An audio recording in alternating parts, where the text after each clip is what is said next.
But first to South Australia and a horror story about crop farmers battling a slimy pestilence. Imagine what damage millions of snails can do to a crop. When mashed up in the headers, these pests are said to resemble a mixture of superglue and snot. And a couple of wet autumns has meant the problem is now worse than ever. This is the worst year we've experienced with harvest. As a person from the land, it's devastating. It's like any other plague, whether it's mice or locusts or in this case, snails. Crushed snail is a recipe for cement, basically. Makes a hell of a mess of the crop.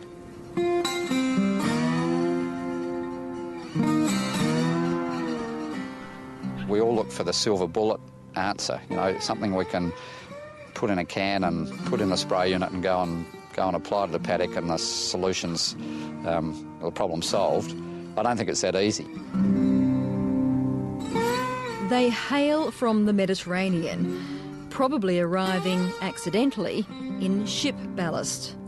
But they've made themselves very much at home in the Australian grain belt. All my life there's been snails on the property, but it wasn't until 1998 when we had a significant problem where we had grain lot rejected at the silo, and that's usually when most people sit up and take notice that they've got a problem. No one has a bigger snail problem than Graham Hayes. Here's a stump. I guess we'll be able to find some under here. I'll just have a look and see. Oh, yeah, there we are. Oh, my goodness, look at that. All little small conicals. He farms at Waruka on the southern York Peninsula in South Australia. It's good grain country, reliable rainfall, temperate, surrounded by seawater. It's sheltered from the dreadful heat of the inland, as well as the frost.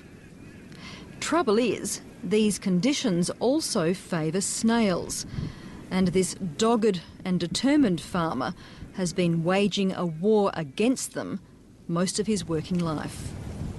This is the pre-harvest count, and in this 1/10 of a square metre, there are 600 snails. You can see them clustering at the base of the barley plants. The snails climb fence posts and even trees to get off the hot ground. She oak tree out in the middle of the paddock, cropping paddock, and how on earth would you deal with them, save bulldozing the tree? And this but where they cause the most trouble is in the crops, where they clog up harvesters and contaminate grain deliveries. Once it's allowed to dry, it's like cement, actually. It sets out hard and it's very difficult to clean off once it's allowed to dry. But, I mean, I don't know, many years ago in the 50s, people were talking about their harvesters, leave them overnight, and they were being fly blown overnight, and that was a mess to clean out. To demonstrate the scale of the problem, Mr Hayes has hauled these samples of snail-infested grain to meetings all over the country, telling anyone who'll listen that the pests are costing farmers hundreds of thousands of dollars a year.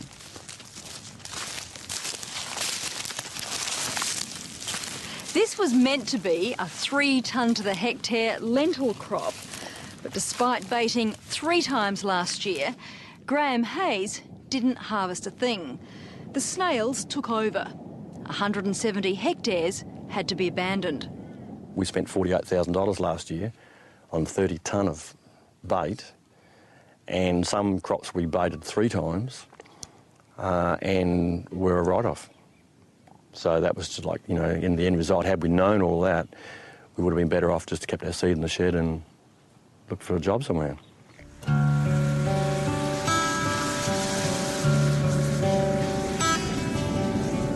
The laying out of metaldehyde baits is a regular practice on this property, but it's definitely not the only method of attack.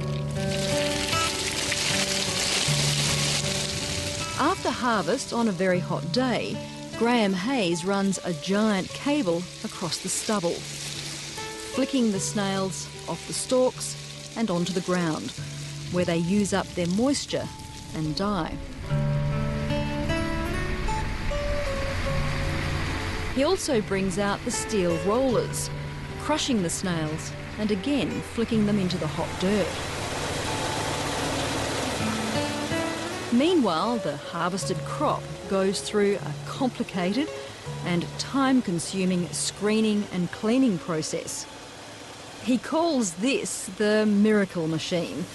At 40 tonnes an hour, grain is run between heavy polypropylene-coated steel rollers. This crushes the snail without damaging the grain, providing it is adjusted correctly.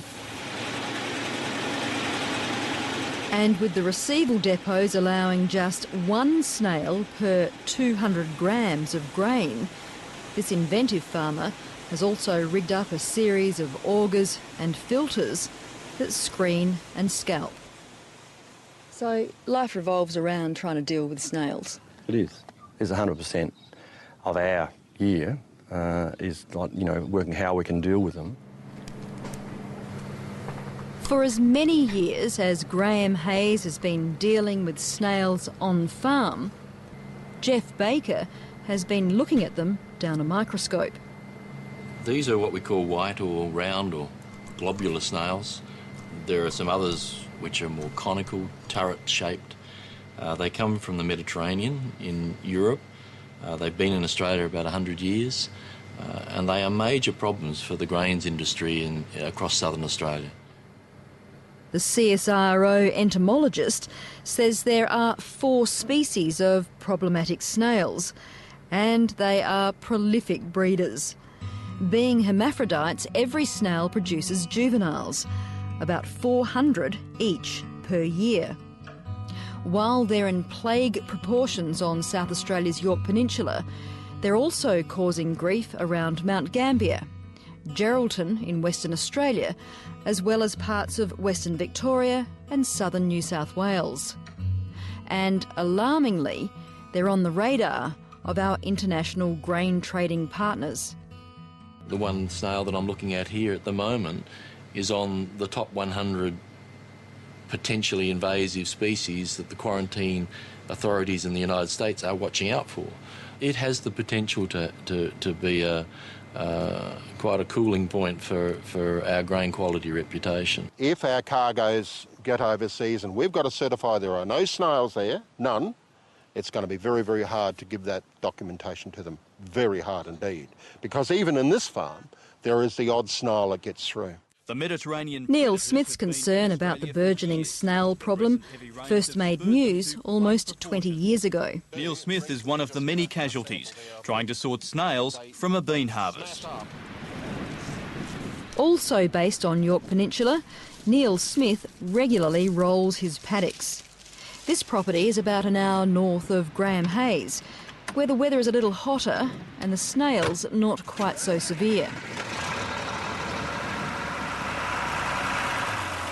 We look with horror at some of the snail populations I've got down there, and that probably makes us extra vigilant here in using the various techniques we've got to keep their numbers down. Bill Long is involved in the snail program on a number of levels. Here we are. Here's a good example of how well the bait's working. He's on the GRDC's Southern Panel, is an agronomic consultant and also a farmer with his own snail problem. To what extent is it on the radar of GRDC? It's very much on the radar at the moment. The issue has been discussed at many of the panel meetings recently, so we're across the fact that it's an emerging issue and that growers are very much concerned about it. But Graham Hayes is critical of the lack of recent attention directed towards snail control.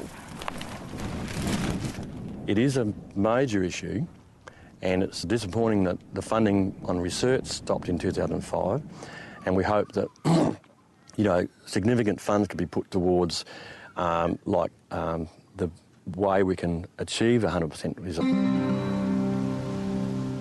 Sadly, for a handful of grain growers on the lower Yorke Peninsula, any solution to this plague will come too late. There was thousands of acres of property down here that is for sale now, currently. Has been for 2 or 3 years, some of it. I've been around long enough to know a significant reason is that because of the snails, they can't produce enough off that land without a huge cost, and so it's all too hard. And have you ever thought of walking away from it, saying it's all too hard as well? No, not really. I mean, it's a challenge, there's no doubt about that. And I guess I'm just, well, you know, determined to do everything I possibly can, and I just hope that in my lifetime I can see an end where we can, you know, at least farm without having to worry, you know, first of all, what can we do, how can we do with the snails? So no, we're not going to walk away.